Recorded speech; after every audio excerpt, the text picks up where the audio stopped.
الحمد لله رب العالمين والعاقبة للمتقين فلا عدوان إلا على الظالمين والصلاة والسلام على أشرف الأنبياء والمرسلين على سيدنا وحبيبنا وشفينا محمد أما بعد السلام عليكم ورحمة الله وبركاته. Құрметті жамағат, құрметті ағалар, бауырлар, апа қарындастар, ең бірінші әлемдердің Раббысы болған Алла Тағалаға шексіз мақтау айтайық. Адам баласы үйінен шыққандан бастап, ұйқыдан оянғандан бастап, алхамдулилля деген сөз көп айту керек. Отырған кезде, жүрген кезде, алхамдулилля айтай бер, айтай бер, айтай бер. Ешкімге ренжіме, ешкімге қапа болма. Неге? Өйткені жұмыс болған соң, тіршілік болған соң, міндетті түрде сынақ келеді. Или отбасыңда сынақ болады, или қаражатта сынақ болады, или жұмысыңда сынақ болады, или кәрілікпен сыналасың, или жас кезеңмен сыналасың, әйтеуір бір сынақтардан өтесің. Күнде бізде не? Былай айтқанда бір жағдайлар болып тұрады. Сондай жағдайында мұсылман адам баласы, қазақ адам баласы, қазір мұсылман дейтінге қорқатын болды көзі. Қазір ассаламу алейкум десең қорқады уже. Мынау араб келе жатыр деп мына. Қазір бізді жарып жібереді қазір.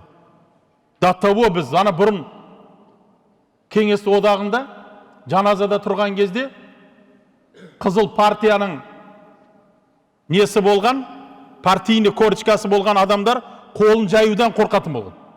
Өйткені партиядан қуылып кетесің. Партиядан қуылдың, это бітті, это катастрофа. Бұл айтқанда, карьераң жоқ, анау жоқ. Қазір ассаламу алейкум десең қорқасын айтуға. Ва алейкум ассаламу. Неге? Өйткені айтады, мынау араб құл қуып кеткен радикал. Ана күні біреу бұрын чиновник болып жұмыс істеген ағамыз шығып айтады. Одан Құдайға сенбеймін дейді, жарайды ол. Сенбесе сенбей қойсын, өзі біледі. Бірақ мынандай сұрақ береді. Сіз анау жұма күні 7 шелпек пісіресіз бе дейді. Сонда не дейді? Оны қайтем дейді, пісіріп дейді. Үйді иісін шығарып, анау үйдің несін бұзып, міне. Ал егер біздің намазхан біреу айтсыншы, Рахат бауырымыз, Серік бауырымыз, или мешіт қызметкер айтса, мен жұма күні шелпек пісірмеймін десе, бітті, пәлеге қаласың. Міне мынау қуып кеткен, міне мынау. Блогері шығады, анаусы шығады. Неге? Өйткені ислам дінімен күресу. А егер жай адам баласы шығып айтса, мен Құдайға сенбеймін, шелпекті вообще мойындамаймын дейтін болса, оған ешкім үндемейді. Почему? Потому что резонанс нету. А бізде қазір ең фишка неде болып тұр? Дінді болып тұр. Против ислама болып тұр. Сен самый главный тенгристсің ба, атеистсің ба, агностиксің ба, анаусың ба, самый главный ты против ислама. Міне, егер ислам дініне қарсы болсаң, бітті, мы тебя будем рекламировать, мы будем тебя-то поднимать. Дінге тіл тегізсең, Мұхаммедке тіл тегізсең, вообще сен красавчиксің сен. Біз сені көтереміз. Сені кефирға шығарамыз, йогуртқа шығарамыз, короче говоря. Ты будешь звездой. Міне, қазіргі біздің жағдайымыз осылай. Құдай сақтасын. Сондықтан да осындай уақытта, құрметті жамағат, біздер не қылуымыз керек?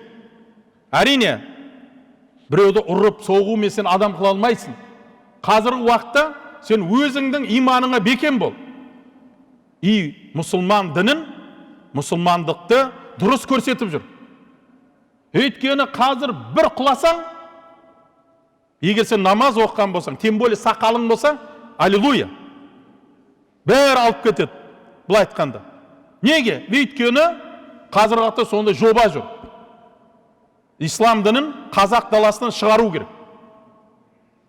Аншы келді, пәлем миллиард теңгеге концерт қойды, жігіттер санап берді, айтты, сол миллиард теңгеге мектеп салуға бос еді, больница салу, ешкім үндемейді.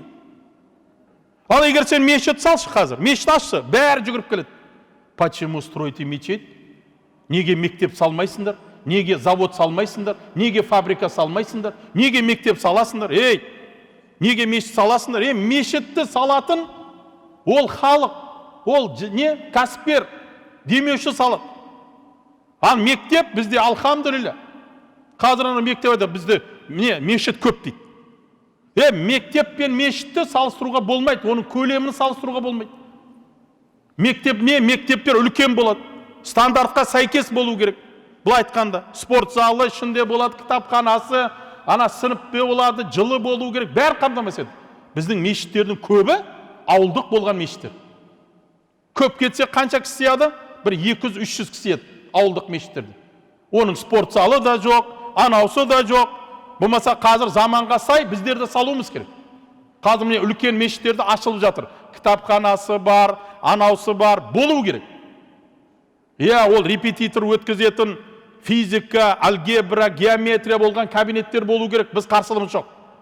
Ол наоборот, ол дініміздің күшеуіне және жастардың білім алуына дінмен бірге ол не қылады, өзінің оң ықпалын береді. Сондықтан да құрметті жамағат, осындай фитнаның заманында ең бірінші иманымызды сақтап жүрейік. Иманды қорғап жүру керек. Машһүр Жүсіпті айтты ғой, иман ол қой деді. Ал шайтан не деді? Қасқыр деді. Қасқыр нені аңдайды? Қойды аңдайды.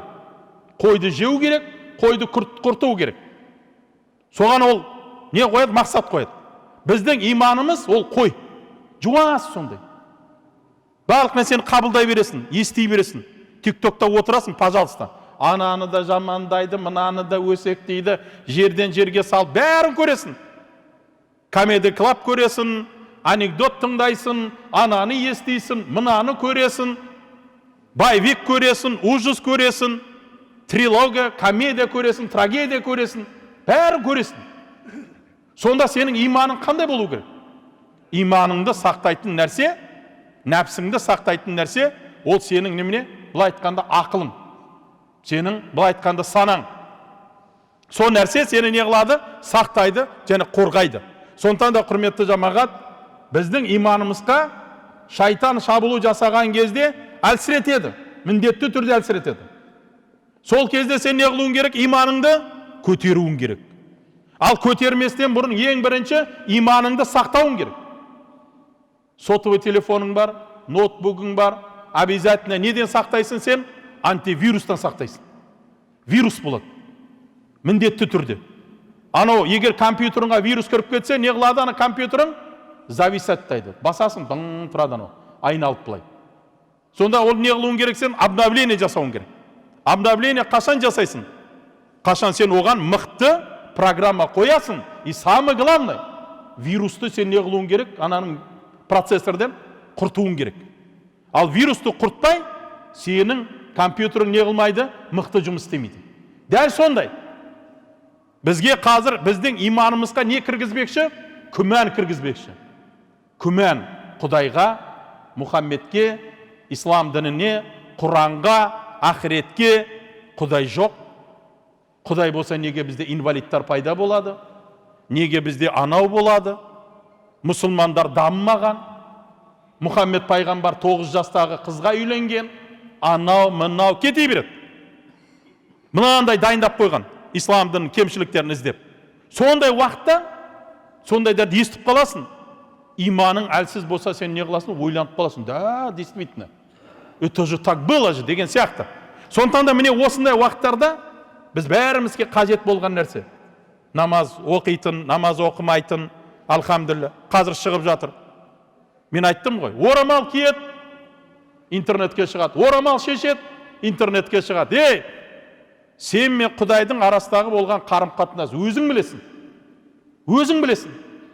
Басқа ешкім білмеу керек. Жоқ, ол бөлісет.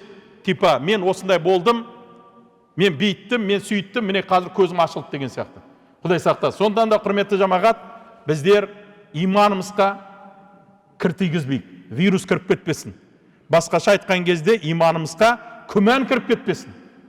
Күмән кіріп кетсе, иманың не қылады? Әлсірей береді, әлсірей береді, әлсірей береді. Сөйтіп бір күні намаз тастайсың, сосын бір күні Құдайды ұмытасың, сосын айтасың, анау Құдай күнә бәрін кешіреді, или болмаса Құдай жоқ, ничего страшного, араққа жақындайсың, тому подобное. Сондықтан да осындай жағдайларда біздер иманымызды нығайтып отырайық, иманымызды қорғап отырайық. Ол былай айтқанда бізден талап етілетін нәрсе. Ал келдің, кейбіреулер келеді мешітке, робот сияқты. Намаз оқиды, кетеді. Өзі түсінбейді. Сосын қарайсың, бір жыл, бір ай намазын тастап кетеді. Сосын шығады, субханалла, оказывается, әлі ерте екен маған. А неге сен намаз бастадың? Бәрі намаз бастады, мен де намаз бастадым. Ондай болмайды ғой. Адам баласы ислам дініне келді ма, намазды бастадың ба, оразаны ұстап жатсың ба, сен оның ләззатын табуға ізден, талпын, әрекет ет. Егер сен ләззатын таба алмасаң, ондай болса не болады? Саған ол өкініш болады. Саған жақсылық алып бармайды сені жақсылыққа. Сондықтан да құрметті жамағат, біздер иншалла Құдай қаласа әрқашан әр кезде иманымызды көтеріп отырайық, иманымызды нығайтып отырайық, жүрегімізді тазартып отырайық. Бүгінгі біздің бекітілген тақырып жан мен тәннің рухани тазалығы. Адам екі нәрседен тұрады. Жаны болады, екінші тәні болады. Сізден біреу сұраса, мұсылмансың ба десең, сен не дейсің? Алхамдулилля, мұсылман дейсің. Сосын екінші сұрақ береді. Не? Мұсылмандығы қандай дәлелің бар десе, біз не дейміз? Ла илаха иллалла Мұхаммад Расулла дейміз. Сосын біреу сізден сұрайды, қашандан бері мұсылмансың дейді. Ал, біз не деп жауап беруіміз керек? Әл-Мисақтан бері мұсылманмыз дейміз. 90 жылдан бері мұсылман емес деп айтты сен. Ана біреудер бар, алхамдулилля, я принял ислам в 95 году дейді. После распада СССР дейді. Вот к нас пришел ислам дейді. Алхамдулилля. Ты спокон веков, с момента Аль-Мисака, ты мусульманин. Пророк, саллаллаху алейхи сказал же, каждый младенец, который рождается, приходит на этот свет, он рождается на фитраты. Фитрат что такое? Это чистота души. Фитраты есть только одно. Ла илаха иллалла Мұхаммад Расул. Яғни сәби баланың өзі дүниеге келген кезде фитратпен туылады деді пайғамбарымыз. Фитрат деген таптаза деген. Яғни мұсылман болып туылады. Алланың барлығына, хақтығына, шындығына, растығына сеніп туылады. Ал енді ары қарай оның басқа дінге христиан, еврей болудығы пайғамбарымыз не деді? Ата-анасына байланысты деді. Сондықтан да бізден біреу сұраса, қашандан бері сен мұсылмансың десе, біз не дейміз? Әл-Мисақтан бері мұсылман. Әл-Мисақ деген Алла Тағала біздің тәнімізді жаратпастан бұрын біздің жанымызды жаратты. Ағалар, алло, слушай меня. Я вас звук слышу. Зал такой маленький, все слышно. Мой проповедь не нравится, беспроблемно. Демократия, свобода слова. Можете выйти там, поговорить там, общение, сообщение. Там каракча, если что. Там ярмарка идет, если что. Благотворительная ярмарка идет. Можете там купить что-нибудь. Иншаллах, машаллах. Покушать, если мой проповедь не нравится. Демократия. Но когда говорится проповедь на казахском языке, попрошу слушать. Должна быть мертвая тишина. Зачем тогда ты пришел в мечеть рано? Чтобы послушать, чтобы укрепить свою веру. А если ты пришел искать своего друга, замандаса, курдаса, ты можешь найти за мечетью, проблем там нету, субханаллах. Там поговорить, посидеть. Там вот все есть у нас. Демек, құрметті жамағат, біз Әл-Мисақтан бері мұсылманбыз. Яғни Алла Тағала жанымызды жаратқан кезде, жанымыздан Алла сұрады. Сенің Раббың кім деген кезде, жанымыз не деп айтты? Рабби Алла деді. Менің Раббым Алла деді. Сондықтан да жан, ол әрқашан әр кезде Әл-Мисақтан жаратылған. Ананың құрсағында жатқан кезде Алла Тағала бізге сол жанды береді. 40 күн су боламыз, 40 күн қан, су, сосын не? Бір кесек етке айналамыз. 120 күнге толған кезде періште келеді бізге жанды береді, жанды үрлейді. Сөйтіп, не қыласың? Бұл айтқанда дүниеге келесің. 120 күнден кейін жан берілген соң 4 нәрсені пайғамбарымыз айтты. Маңдайыңа жазады деді, тағдырыңа. Рызық несібе, бақытты немесе бақытсыз болу, сосын жұмыстарыңда и ажалыңды жазып қояды деді. Тағдыр, сызық, қашып кете алмайсың одан. Демек, адам неден тұрады? жан мен тәнден тұрады. Екеуі де біз үшін маңызды, құрметті жамағат. Запомните. Қалай жан бізге керек болса, тәніміз де бізге дәл солай керек. Егер сенің қолың күйіп жатса, Құдай сақтасын, сенің денеңнің бәрі не болады? Bir түрлі болып кетеді. Ішің күйіп кетеді. Неге? Өйткені сенің тәніңе біреу не қылып жатыр? Зиян беріп жатыр. Сенің тәнің азап көріп жатыр. Пайғамбарымыз саллаллаху алейхи айтты ғой, мұсылмандың мысалы бір дене сияқты деді. Егер сол дененің бір мүшесі ауыратын болса, қалған дененің бәрі не қылады деді? Ананы емдеуге әрекет етеді деді. Ол біздің жаратылысымыз солай. Бізде мысалы де қабылдаймыз ғой. Анау, мынау, бірақ біздегі ең болған мықты нәрсе бар. Ол не деп болып табылады? Бізді сақтайтын, қорғайтын. Ол біздің не деп атады? Оны медицинада иммунитет дейді. Ең мықты дәрі ол иммунитет. Иммунитет деген сені не қылады? Әр түрі аурулардан, сырқаттардан сақтауға не болады? Себепші болады.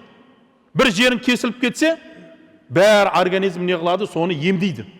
Иммунитетің мықты болса, бірден емделіп кетесің. Ал егер иммунитетің нашар болатын болса, анау не қылады? Сені бір апта жүресің.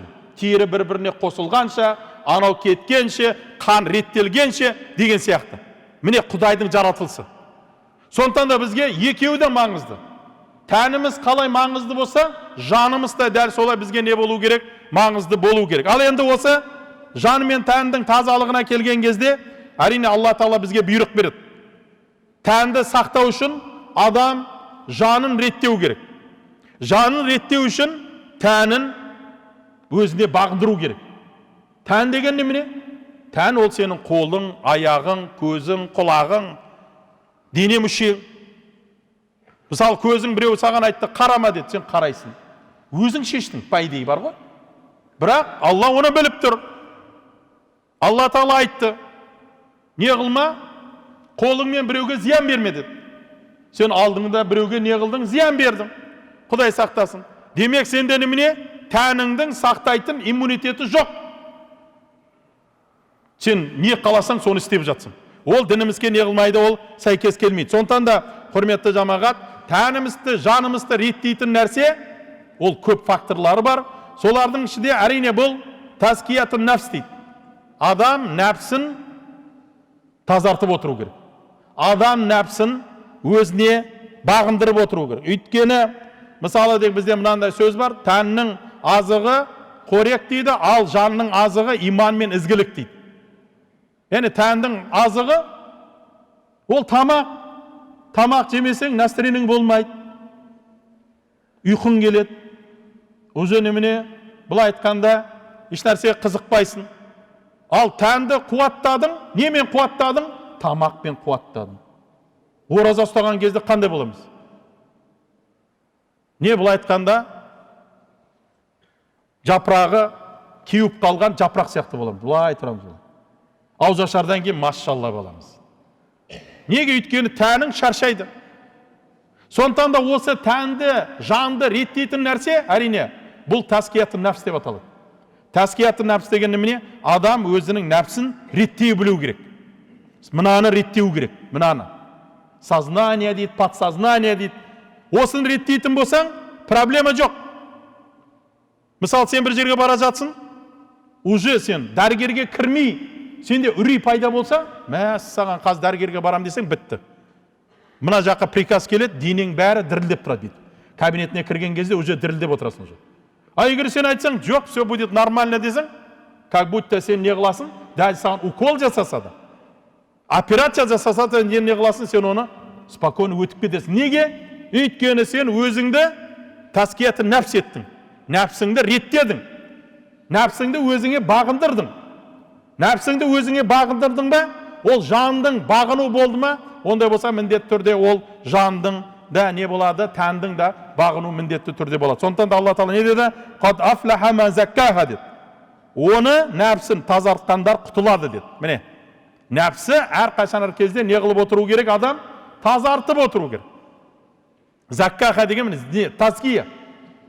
Тазкияның түрлері өте көп. Демек, құрметті жамағат, біздер енді жан мен тәннің тазалығына келген кезде, біздер әрқашан кезде Алладан дұға етуіміз керек, Алладан сұрауымыз керек. Бәріміз адамбыз. Бәріміз адамбыз. Имамсың ба, жамағатсың ба, адамсың. Бірақ сол адамдың бір-біріне беретін, бұлай айтқанда күш қуаты, ол нәпсіңді реттеп отыру. Нәпсіңді тазартып отыру. Нәпсіңді өзіңе бағындырып отыру.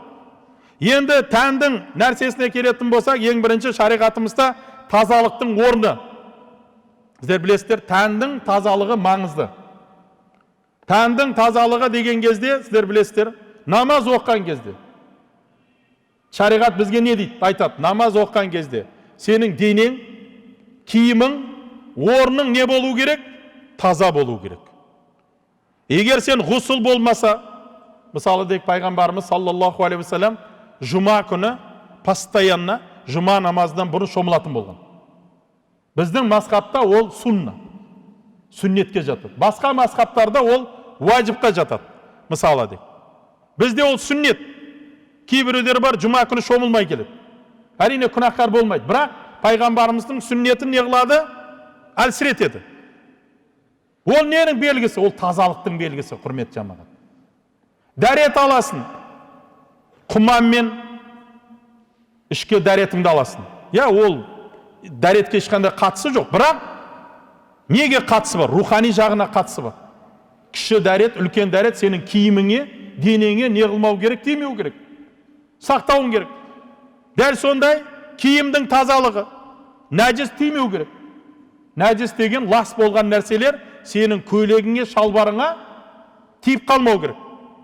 Орның таза болу керек. Қоқыс, лоққым емес, таза бір жерде намаз оқуың керек. Міне бұның бәрі ненің белгісі? Тазалықтың белгісі. Дәрет аласын, бәрі тазалық. Пайғамбарымыз саллаллаху алейхи вассалам айтты ғой, егер бір адам баласы 5 күн қасынан өтіп жатқан арықтан, өзеннен шомылатын болса, ода кірі қала ма деді? Ешқандай кірі қалмайды деді. Міне, дәл сонда біздер не қыламыз? Машалла, бисмилля, дәрет алу арқылы өзіміздің жаман нәрселерімізді жібереміз, және өзімізді рухани жағынан, жан жағынан, тән жағынан тазартамыз. Иншалла, қараймыз, құрметті жамағат. Сосын Алла Тағала не деді? Инналлах юхиббу тауабина ва юхиббул мутатахирин деді. Алла Тағала тәуба етушілерді және таза адамдарды не қылады деді? Бұл айтқанда жақсы көреді деді. Міне, адам таза болу керек. Таза, екі түрлі тазалық болады, біз айтамыз. Жандың тазалығы, тәніміздің тазалығы. Екеуі де маңызды. Сен тәніңді тазартып жүруің керек. Яғни киімің, бұл айтқанда, анау сақал қойсаң сақалың, шаш қойсаң шашың, бұл айтқанда оның бәрі таза болу керек, көркем болу керек, әдемі болу керек.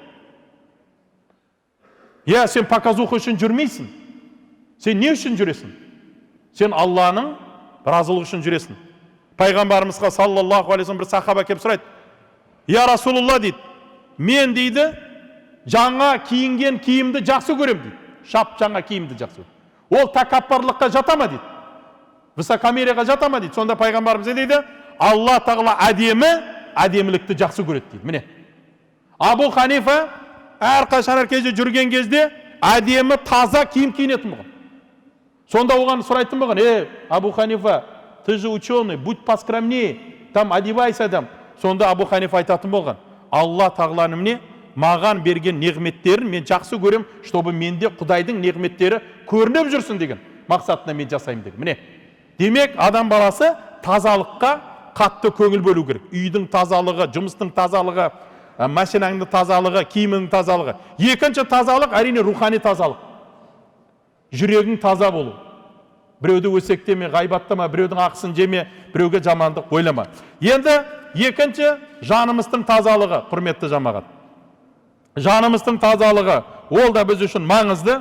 Алла Тағала Құран кәрімде айтты: "Хуаллази баъса фил уммийина расулан минхум ятлу алейхим аятихи ва юзаккихим ва юаллимухумул китаба вал хикмата ва ин кану мин қаблу лафи далалин мубин." Ол сондай Құдай не қылды? Умми қауымға, оқуды жазуды білмеген қауымға өз ішінен бір елші жіберді дейді.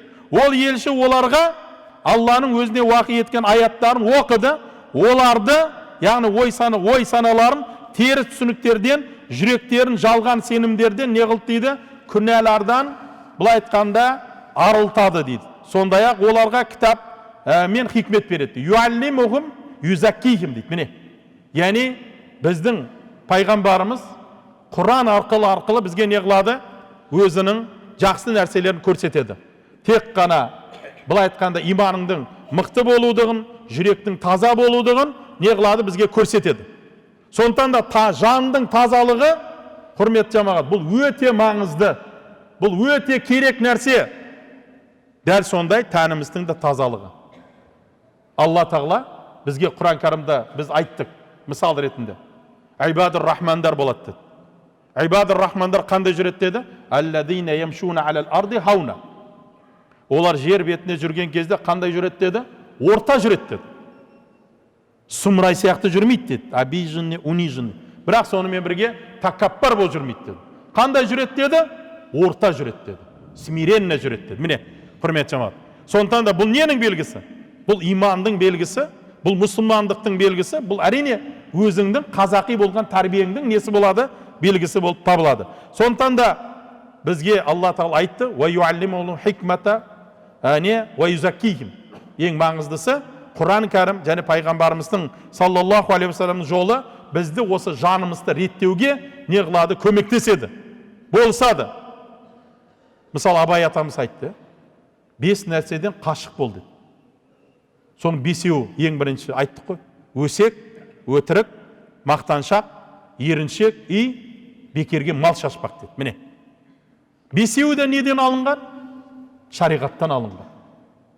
Ода жан да бар, тән де бар. Өсек, өтірік. Тілін, сайрап жатқан тіліміз бар. Тоқтамайды. Особенно группаның ішінде отырсаң, там не қыласын? Құлақтан тебесін әкесін танып. Аналар о деп отырған кезде. Міне, адамдың нәпсін не қылады? Өсек пен өтірік адастырады. Сосын мақтаншақ. Такаппарлықтың бір белгісі. Мен істедім, мен бейттім, мен сүйттім.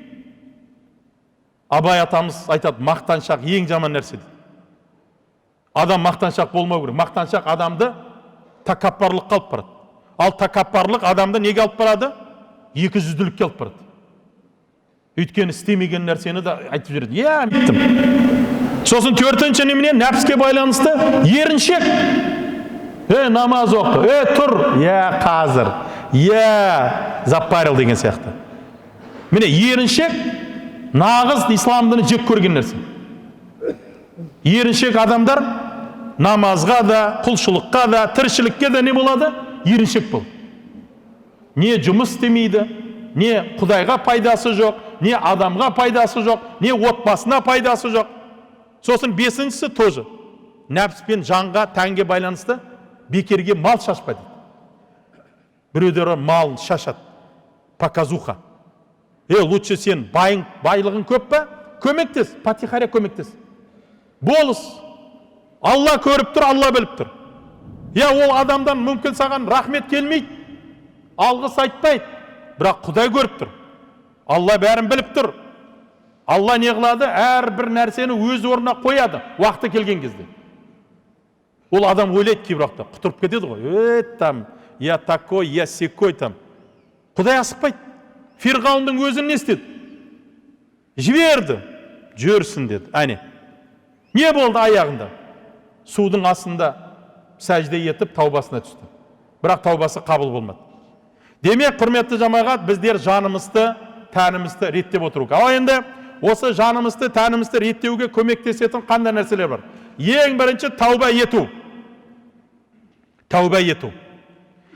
Алла Таала Құран кәрімде өте көп айтады. Ва тубу илаллахи жамиан айюхал муъминун лааллакум туфлихун. О момын мұсылмандар, барлықтарың дейді, немене сендер Аллаға тауба етіңдер. Мүмкін сендер не қыласыңдар дейді, барлығы былай айтқанда құтылып қаларсыңдар дейді, бақытты боларсыңдар дейді. Адам таубені көп айту керек. Пайғамбарымыздың басқа бір хадисінде не дейді? Екінші хадисінде күллу бани адам хуттаун ва хайру хаттаина ат-тауабун. Әр адам баласының бәрі қателік істеуші дейді. Қателік болып тұрады. Қазақ не дейді? Жағылмайтын жақ, сүрінбейтін тұяқ жоқ. Қателік істеп қойсын. О, семьяңда болады, көшеде болады, тілмен болады, біреуді ренжітіп қоясың. Человеческий фактор. Одан құтыла алмайсың. Қателік болып қалуы мүмкін. Сонда пайғамбарымыз не дейді? Адамдардың бәрі қателік істеуші дейді. Бірақ сол қателік істеушілердің ең жақсы қандай дейді? Тауба етушілер дейді. Міне. Бірденеге түсінеді қателігін. Соны не қылады? Құдайдан кешірім сұрап, соны өзгертеді. Я Алла кешіре көрші. Астағфирулла, астағфирулла деген сияқты. Міне. Ал енді әрине, қазір бізде мынандайлар пайда болған. Ан жаққа қарайды да, күнә жұмыс қарайды, сосын астағфирулла, астағфирулла.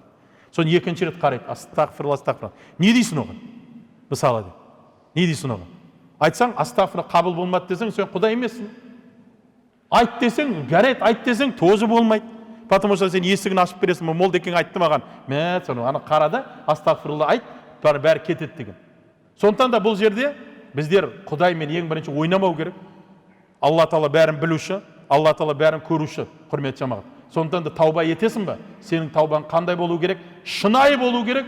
Шын ықыласпен болатын болса, міне иншалла сол дұрыс болады. Сондықтан да нәпсіміздің реттелуіне, тәніміздің сақталуына ең бірінші фактор көбінше тауба ет.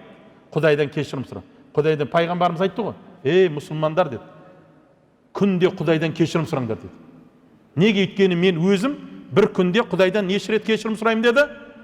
100 рет кешірім сұраймын деді. Астағфирулла, астағфирулла деді. Міне, әне жауын қайтадан құйып жатыр. Осындай кезде дұға ету керек. Қар жауған кезде, жауын жауған кезде Алланың нұры жауады дейді. Сол кезде көбінше дұға ету керек. Иншалла, сол кезде дұға қабыл болады. Екінші, Алла Тағаланы зікір ету, құрметті жамағат. Алланы біздер көбінше зікір етуіміз керек. Зікір деген немене? Зікірдің шегі жоқ. 100 рет айтасың ба, 1000 рет айтасың ба, 10.000 рет айтасың ба, айтай бер, айтай бер, айтай бер. Зікір жасаған сайын мен сіздерге айтам. Өзіңіз жүрегіңіздің тұрақты болған сезінесіз. Зікір ешқашан еш уақытта адамды шаршатпаған. Зікір ешқашан еш уақытта жүрекке зиян бермеген. Зікір ешқашан еш уақытта адамды адастырмаған.